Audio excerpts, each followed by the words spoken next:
నేను ఇక్కడ ప్రస్తుతం గాంధీ హాస్పిటల్లో ఉన్నాను. నిన్న జైనూరు మహిళకి మీద రేప్ అటెంప్ట్, అలాగే మర్డర్ అటెంప్ట్ అనొచ్చు. అసలైతే చనిపోయింది అనుకొని వెళ్ళిపోయారంట. అమ్మాయి అంటే ఒక అదృష్టం అని చెప్పొచ్చు, ప్రాణాలతో బయటపడింది. తర్వాత దాదాపు ఇప్పుడు ఈ ఘటన జరిగి కూడా 4-5 రోజులు అవుతుంది. జైనూరు నుంచి వాళ్ళ సోయగూడెం వెళ్తుంటే ఆమె మీద అంటే ఆటో ఎక్కింది. ఆటో డ్రైవర్ షేక్ మగ్దూమ్తో పాటు మరో 2 కూడా ఉన్నారని చెప్తున్నారు. 3 కూడా అత్యాచారం చేయబోయారు. ఆమె ప్రతిఘటించి వస్తుంటే చంపేశారని హత్యాయత్నం చేశారు. ఆమె మీద ఒక పెద్ద బండతో మొహం మీద మోదారు. దానికి సంబంధించిన ఫొటోస్, వీడియోస్ కూడా నిన్నటి నుంచి మీరు చూస్తూనే ఉన్నారు. అసలు ఆ స్థితిలో అమ్మాయి ఎట్లా బతికింది అనేది ఆశ్చర్యము. ఇప్పుడు నేను హాస్పిటల్కి వచ్చాను. హాస్పిటల్ సూపరింటెండెంట్తో కూడా మాట్లాడాను. ఆవిడ చెప్పారు ఎలాంటి ప్రాణాపాయం అయితే లేదని. ప్రస్తుతం ఆపరేషన్ థియేటర్లో ఉంది లీలాబాయి. వాళ్ళ భర్త, పిల్లలు అందరూ కూడా నిజంగా అసలు వాళ్ళని చూస్తే చాలా బాధేస్తుంది. అమ్మాయి పరిస్థితి అయితే చాలా ధైర్యంగా ఉంది.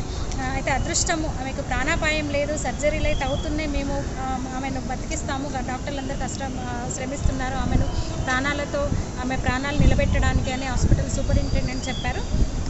నిజంగా ఎంత దారుణం అండి. మొన్నేమో ఎస్టీ మహిళ రాధ హత్య జరిగితే ఎవరూ కనీసం స్పందించిన పాపాన పోలేదు. ఈరోజు ఎస్టీ మహిళ మీద హత్యాయత్నం జరిగింది. ప్రస్తుతం అయితే అమ్మాయికి సర్జరీ జరుగుతుంది. ఇంకో 2 hours పట్టొచ్చని చెప్పారు డాక్టర్స్.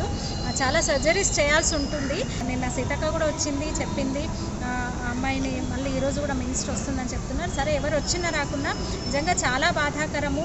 అంటే వాళ్ళ తరఫున ఎవరు మాట్లాడారైనా, ఒక పేదలు, దళితులు, అణగారిన వర్గాలను ఏం చేసినా సరిపోతుంది. అందులో మహిళల మీదనే దాడులు, అత్యాచారాలు జరుగుతున్నాయి. అందులో ఇలాంటి వాళ్ళ మీద పాపం ఎక్కడ ఒక సోయగూడెంకు చెందిన మహిళ తను రాఖీ గట్టి పుట్టింటికి వెళ్ళి ఊరికి జైనత్ నుంచి పుట్టినూరుకు వస్తుంటే ఈ ఘటన జరిగింది.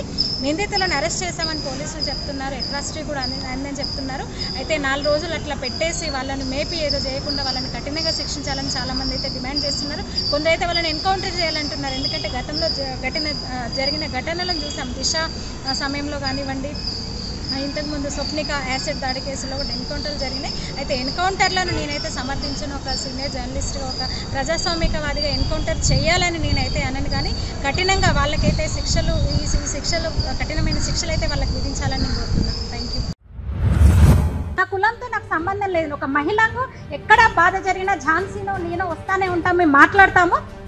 అంటే అణగారిన వర్గాలు లేదంటే ఒక దళిత సోదరుల కోసం మేము ఉన్నాము అని చెప్పడానికే మేము ఈ వేదికకు వచ్చాం.